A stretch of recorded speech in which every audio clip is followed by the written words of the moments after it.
بسم اللہ الرحمن الرحیم نحمدہ و نصلی علی رسول الکریم۔ یہ پارہ نمبر 7 کا خلاصہ ہے۔ حبشہ کے نصارہ کی بات ہو رہی ہے۔ وَإِذَا سَمِعُوا مَا أُنزِلَ إِلَى الرَّسُولِ تَرَىٰ أَعْيُنَهُمْ تَفِيضُ مِنَ الدَّمْعِ۔ چھٹے پارے کے آخر میں یہ فرمایا تھا کہ نصارہ بنسبت یہود اور مشرکین کے مسلمانوں کے لیے نرم گوشہ رکھتے ہیں۔ اس آیت میں حبشہ کے نصارہ کا ذکر ہے کہ جب مسلمان حبشہ کی طرف ہجرت کر کے تشریف لے گئے تو نصارہ نے حضرت جعفر طیار رضی اللہ تعالی عنہ کی مبارک زبان سے قرآن سنا تو ان کے آنسو جاری ہو گئے۔ آگے حلال اور حرام کا بیان ہو رہا ہے۔ یا ایھا الذین آمنوا لا تحرموا طیبات ما احل اللہ لکم، کہ کوئی بھی چیز خواہ وہ کھانے پینے کی ہو یا پہننے کی ہو یا منکوحات کی قسم سے ہو، حلال یا حرام قرار دینے کا اختیار صرف اللہ تعالیٰ کو ہے۔ مسلمانوں کو حکم دیا کہ جن چیزوں کو حلال قرار دیا نہ تو تم ان کو حرام قرار دو اور نہ ہی ان کے استعمال سے گریز کرو، بلکہ یہ حلال اور پاکیزہ چیزیں ہیں، انہیں استعمال کرو۔ آگے قسم کی چند صورتیں اور احکام بیان ہو رہے ہیں۔ لا یؤاخذکم اللہ باللغو فی ایمانکم، کہ قسم کی 3 صورتیں ہیں۔ ایک یمین لغو ہے، ایک یمین غموس ہے اور ایک یمین منعقدہ ہے۔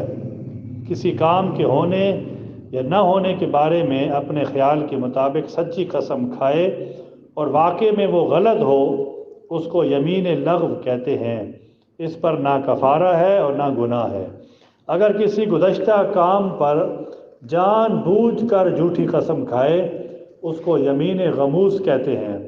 یہ سخت گناہ ہے، توبہ اور استغفار کرے، البتہ اس کا کفارہ نہیں۔ آئندہ زمانے میں کسی کام کے کرنے یا نہ کرنے کی قسم کھائے اس کو یمین منعقدہ کہتے ہیں۔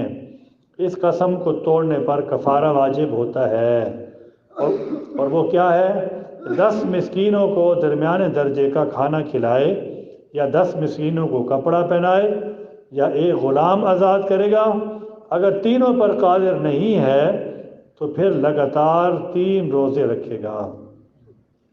آگے حرام چیزوں کا بیان اللہ پاک فرما رہے ہیں۔ یا ایھا الذین آمنوا انما الخمر والمیسر والانصاب والازلام رجس من عمل الشیطان۔ اللہ تعالیٰ نے 4 چیزوں کو ذکر کیا، شراب اور جوا، بت اور جوئے کو بیان کیا، اس کے حرمت کو بیان کیا کہ یہ گندی اور شیطانی عمل قرار دیا ہے، ان سے بچنا ہی کامیابی ہے، کہ یہ شیطانی کام ہے اور شیطان اس کے بارے میں بغض ڈالتا ہے، عداوت ڈالتا ہے۔ آگے احرام کی حالت میں شکار کرنے کا حکم، کہ محرم کے لیے حالت احرام میں خشکی کا شکار کرنا جائز نہیں ہے، خواہ وہ شکار معقول اللام ہو یا غیر معقول اللام ہو، یعنی اس نے گوشت کھایا ہو یا گوشت کھانے والا ہو یا گوشت کھانے والا نہ ہو، چاہے وہ سمندری ہو، اور دریائی جانوروں کا شکار حالت احرام میں بھی جائز ہے۔ آگے بے فائدہ سوال کرنے کی ممانعت اللہ پاک فرما رہے ہیں۔ یا ایھا الذین آمنوا لا تسألوا عن اشیاء ان تبد لکم تسؤکم۔ تو یہ بعض لوگوں کو خواہ مخواہ سوال کرنے کا شوق ہوتا ہے، تو اس آیت میں اللہ پاک نے ان کو سمجھایا کہ اس طرح سے سوالات نہ کریں کہ جن کے نتیجے میں ان پر کوئی مشکل آ جائے۔ ایک صحابی نے اللہ کے نبی علیہ السلام سے سوال کیا کہ حج ہر سال فرض ہے، تو آپ علیہ السلام خاموش رہے۔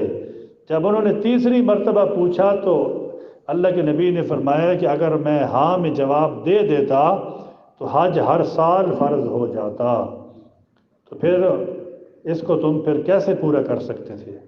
آگے مشرکانہ رسوم ہے، ما جعل اللہ من بحیرۃ ولا صائبۃ، کہ مشرکین نے اپنے طور پر کچھ جانوروں کو حرام قرار دیا ہوا تھا، مثلا بحیرہ، صائبہ، وسیلہ اور حام۔ تو اللہ تعالیٰ نے ان کی اس رسم بد کی تردید فرمائی کہ اللہ تعالیٰ نے ان میں سے کسی جانور کو حرام قرار نہیں دیا۔ انبیاء کرام علیہ السلام سے سوال، یوم یجمع اللہ الرسل فیقول ماذا اجبتم، قیامت کے دن میدان حشر میں تمام انبیاء سے ان کی امتوں کے بارے میں سوال کیا جائے گا کہ جب آپ لوگوں نے اپنی اپنی امتوں کو اللہ تعالیٰ اور اس کے دین کی طرف دعوت دی تو ان لوگوں نے آپ کو کیا جواب دیا؟ تو انبیاء علیہ السلام جواب دیں گے کہ ہمیں ان کی ایمان اور عمل کا کچھ علم نہیں تھا، آپ ہی غیب کی چیزوں کی خبر رکھنے والے ہیں۔ آگے مائدہ کا مطالبہ ہے، اذ قال الحواریون یا عیسی ابن مریم هل یستطیع ربک، کہ مائدہ یعنی دسترخوان کا ذکر ہے کہ عیسیٰ علیہ السلام نے اپنی قوم کے مطالبے پر اللہ تعالیٰ سے دعا مانگی تو اللہ تعالیٰ نے وعدہ فرمایا کہ ٹھیک ہے ہم دسترخوان اتاریں گے، لیکن اگر اس کے باوجود بھی کوئی نہ مانا تو پھر ہم بہت سخت سزا دیں گے۔ الوہیت عیسیٰ اور مریم علیہ السلام کی نفی، اذ قال اللہ یا عیسی ابن مریم اانت قلت للناس اتخذونی و امی الہین من دون اللہ، قیامت کے دن اللہ تعالیٰ عیسیٰ علیہ السلام سے سوال کریں گے، اے عیسیٰ کیا تم نے لوگوں سے کہا تھا کہ مجھے اور میری والدہ کو اللہ کے سوا معبود مانو؟ تو جواب میں عیسیٰ علیہ السلام فرمائیں گے، اللہ جی اللہ کی ذات پاک ہے، ایسی بات تو میرے لیے مناسب ہی نہیں ہے جس کے کہنے کا مجھے حق نہ ہو، مختاریت صرف اللہ تعالیٰ کے پاس ہے، ان تعذبہم فإنہم عبادک۔ قیامت کے دن عیسیٰ علیہ السلام اللہ تعالیٰ سے عرض کریں گے کہ میں نے تو انہیں آپ کی عبادت کا حکم دیا تھا، اگر انہوں نے نافرمانی اور سرکشی کی ہے تو اے اللہ آپ کو اختیار ہے کہ اگر آپ عذاب دینا چاہیں تو یہ آپ کے بندے ہیں، آپ ان کو عذاب دینے پر قادر ہیں، اگر آپ معاف کرنا چاہیں تو آپ غالب ہیں، حکمت والے ہیں۔ آگے نجات سچ کے اندر ہے، اذ قال اللہ ھذا یوم ینفع الصادقین صدقہم، کہ اس دن اللہ تعالیٰ فرمائیں گے کہ عیسیٰ یہ وہ دن ہے جہاں ہر شخص کی سچائی ہی کام آئے گی، اور سچوں کو نجات ملے گی، جھوٹے تباہ ہو جائیں گے۔ سورۃ الانعام آگے شروع ہو رہی ہے۔ انعام مویشیوں کو کہتے ہیں، چونکہ اس صورت میں مویشیوں کا ذکر ہے اس لیے اس پوری صورت کا نام سورۃ الانعام رکھ دیا، اور اس صورت میں اللہ کی توحید، آپ علیہ السلام کی سیرت اور انبیاء علیہ السلام کی رسالت، قیامت اور قدرت باری تعالیٰ کا اور مشرکین کی غلط عقائد کی بھی اس صورت کے اندر تردید کی گئی ہے۔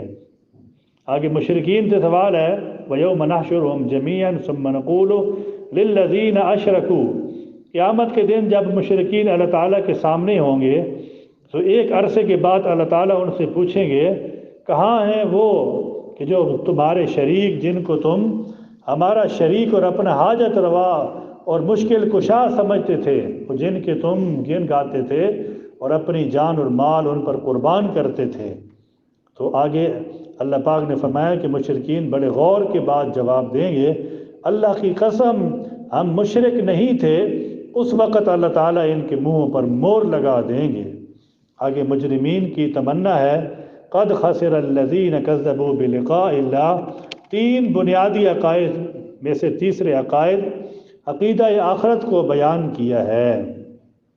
آگے اہل باطل کی مجلس سے بچنا، وَإِذَا رَأَيْتَ الَّذِينَ يَخُوضُونَ فِي آيَاتِنَا، یہاں اللہ تعالیٰ نے آپ علیہ السلام کو حکم دیا کہ جب اہل باطل اللہ تعالیٰ کی آیات میں لہو و لعب اور استہزاء کرنے کے لیے دخل اندازی کریں تو آپ ان سے مبارک چہرہ پھیر لیا کریں۔ آگے مشرک باپ کا مواحد بیٹا، اذ قال ابراہیم لأبیہ آزر اتتخذ اصناما آلہا، جب کئی آیات میں امام المواحدین ابراہیم علیہ السلام کی توحید اور آپ علیہ السلام کے والد اور قوم کی بت پرستی کی تردید کا ذکر ہے کہ والد بت بناتے ہیں اور بیٹا دین کی دعوت دے رہا ہے، اور باپ مشرک ہے اور بیٹا توحید کی دعوت دے رہا ہے۔ ابراہیم علیہ السلام نے فرمایا، ابا جی آپ اور آپ کی قوم دونوں گمراہی پر ہیں، میں آپ کو دعوت دیتا ہوں خود کو اور قوم کو کفر سے بچائیے۔ 18 انبیاء علیہ السلام کا ذکر اللہ پاک نے کیا ہے، وَتِلْكَ حُجَّتُنَا آتَيْنَاهَا إِبْرَاهِيمَ عَلَىٰ قَوْمِهِ 18 انبیاء صلی اللہ علیہ وسلم کے نام اللہ پاک نے قرآن مجید میں اس صورت کے اندر لیے ہیں، اور کسی صورت میں اتنے نام انبیاء علیہ السلام کے نہیں ہیں، تو لہٰذا ہمیں حکم دیا گیا کہ ان کے نقش قدم پر چلو، ان کی ہدایات پر عمل کرو اور ان جیسا اپنا عقیدہ بناؤ۔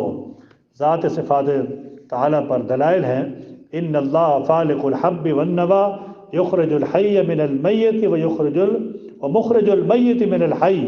اللہ تعالیٰ نے اپنی ذات اور صفات کے دلائل کے ساتھ تعارف کرایا۔ انسان خود سے اللہ تعالیٰ کی ذات کو سمجھتا ہے تو اس کے بس میں نہیں ہے، اللہ تعالیٰ کی ذات اور صفات کی معرفت دلائل اور نشانیوں سے حاصل ہوتی ہے۔ آگے رؤیت باری تعالیٰ ہے، لا تدرکہ الابصار وہو یدرک الابصار وہو اللطیف الخبیر۔ اہل سنت والجماعت کا یہ عقیدہ ہے کہ اس دنیا میں کوئی جن یا بشر اللہ تعالیٰ کی ذات کو اپنی آنکھوں سے نہیں دیکھ سکتا، یہ ناممکن ہے۔